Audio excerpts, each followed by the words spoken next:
Chapter 8. Angelica wasn't going to sort anything else that day. The vases had stayed in the shop. The parcels bound for the UK were still in the boot of her car, and she wouldn't make any enquiries about extending her stay in Spain. The fact that a death had occurred was the biggest distraction to her, and that death was close enough for her to reach out and touch. Dangerous, but exciting too.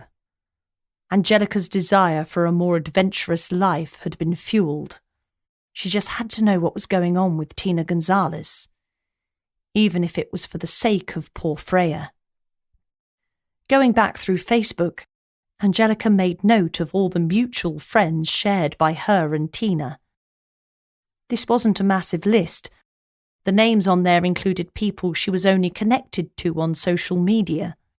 So she put a cross next to them and concentrated on the ones that she had seen in the flesh and had some sort of relationship with.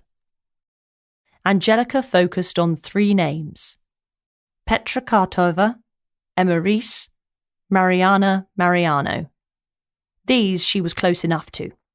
She could pick up the phone and ask a few questions without raising too many ripples.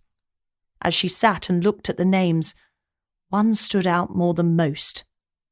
Petra and Tina had started a business together a few years earlier, selling fragrances online. Although the business had been sold on to someone else, the two remained friends as far as Angelica knew. She dialed and waited for the reply. "Hi, Angelica."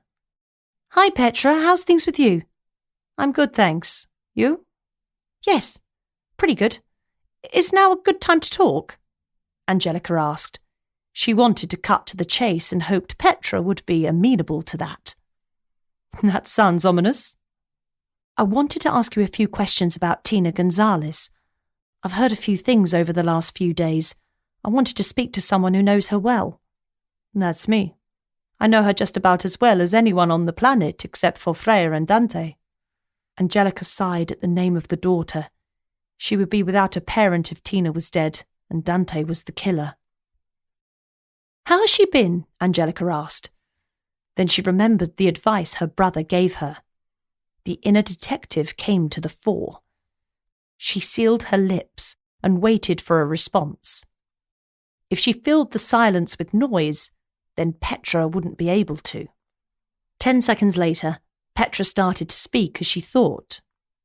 "She's been acting a little strange recently. Tina was always the most reliable person I knew. She was always early, never even on time. If she said she would be there, then she would be there. I even met her once for a coffee where she'd ran the last mile and a half because her car had broken down. Tina was covered in sweat, but she couldn't let me down. That was the kind of person she was. And when I say was, that's what I mean.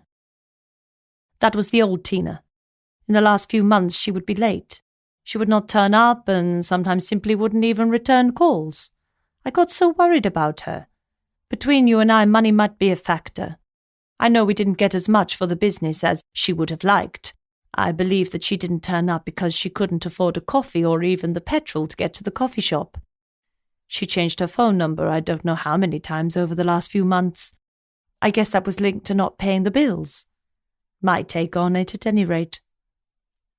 "I thought you guys did well with the fragrance business," Angelica asked. "We did for a time. When we sold it, the business was doing well. It's seasonal, does great at Christmas, Valentine's, Mother's Day. But the rest of the year is so quiet you almost get no orders at all. We sold it. With the solicitor's fees and taxes, we walked away with a few thousand each. Not a lot for all that hard work. Certainly not enough to live off more than a month. Why'd you ask about Tina?" "Are you sitting down?" Angelica asked. "Yes." Then Angelica began to tell Petra all she knew. The comment from Freya. The call to the detective. The forensics van outside the home and Dante being led away from the property in handcuffs.